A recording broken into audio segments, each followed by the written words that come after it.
अस्सलाम वालेकुम नाजरीन, मैं हूं बिन्यामिन शौकत। उम्मीद है आप खैरियत से होंगे। नाजरीन, अगर आपके पास जानवर हैं और खेती बाड़ी के लिए ज़मीन भी है और आप खाद्य मार्केट से खरीदते हैं तो यकीन जाने आप बहुत बड़ी गलती कर रहे हैं।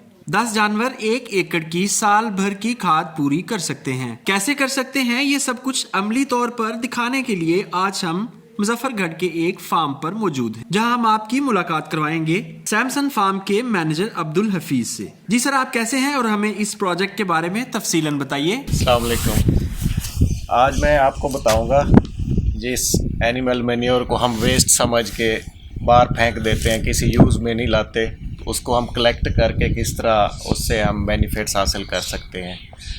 ये हमने 250 एनिमल्स का शेड बनाया है।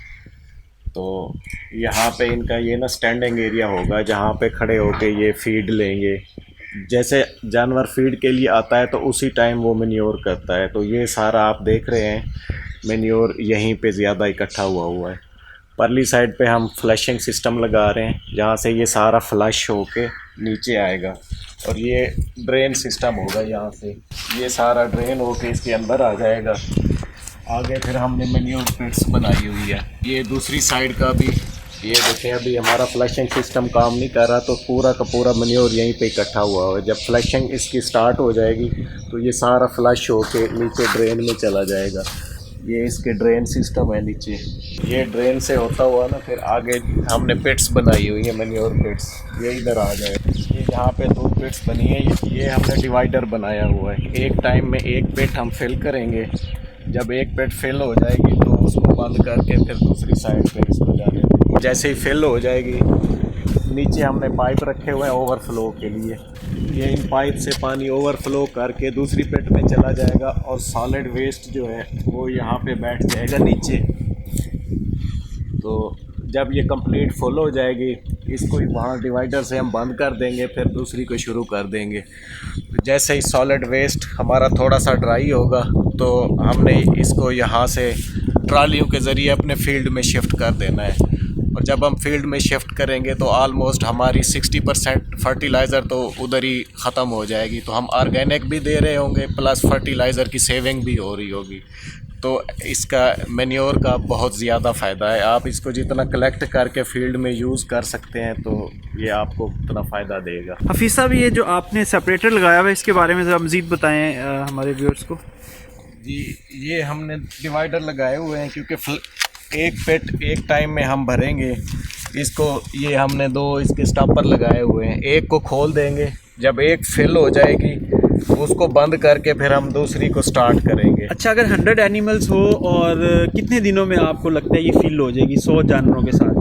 100 एनिमल के साथ आई थिंक कि ये 1.5 से 2 महीने में कंप्लीट। एक जो पिट है इसकी लेंथ है 40 फीट और 20 फीट इसकी विड्थ है और 9 फीट जो है ना इसकी डेप्थ है। तो ये 1.5-2 महीने 20 फुट चौड़ाई है, 40 फुट लंबाई है और 9 फीट गहराई है। 9 फीट गहराई है इसकी।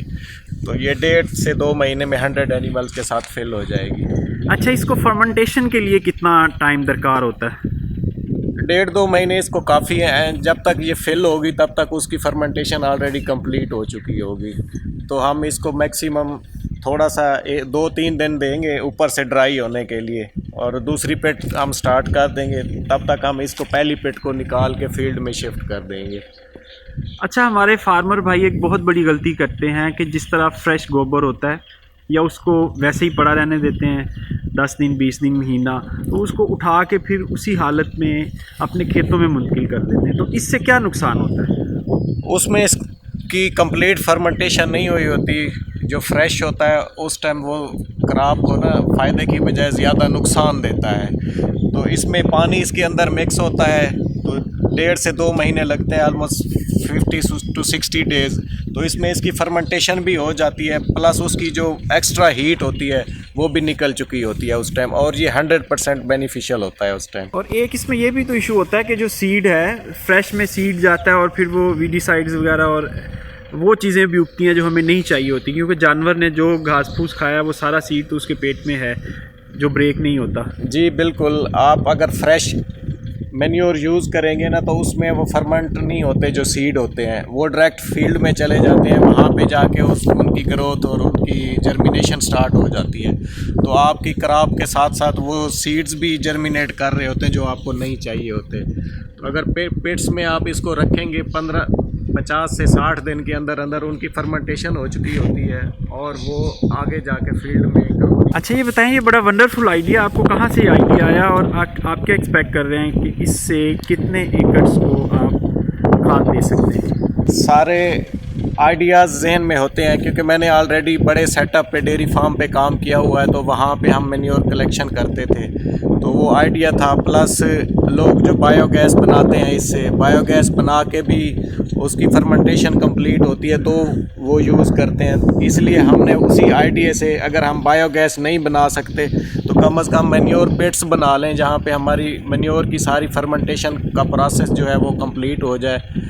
तो उससे हम जब खाद बना के निकालेंगे तो वो हमारे लिए उस खाद से भी ज़्यादा बेनिफिशियल होगी जो हम बाज़ार से परचेज़ करते हैं, प्लस ये ऑर्गेनिक भी होगी। अच्छा, एक पिट जो है ये कितने एकड़्स के लिए आपको लगता है काफ़ी होगी? एक पिट जब कंप्लीट फुल हो जाएगी तो कम से कम ये 15 से 20 एकड़ पे हम स्प्रेड कर सकते हैं इस पिट का जो मवाद निकलेगा वेस्ट। यानी अगर हमारे पास 100 जानवर हों तो हम कह सकते हैं कि हम 20 एकड़ रकबे को फ्री ऑफ कॉस्ट खाद भी दे फ्री ऑफ कॉस्ट, बिल्कुल। हम इसको आहिस्ता आहिस्ता हम खाद से जान छुड़ा लेंगे, हम टोटली ऑर्गेनिक पे जा सकते हैं। और ये 20 एकड़ की अगर खाद देखा जाए तो ये 1 लाख रुपए तक की बनती है।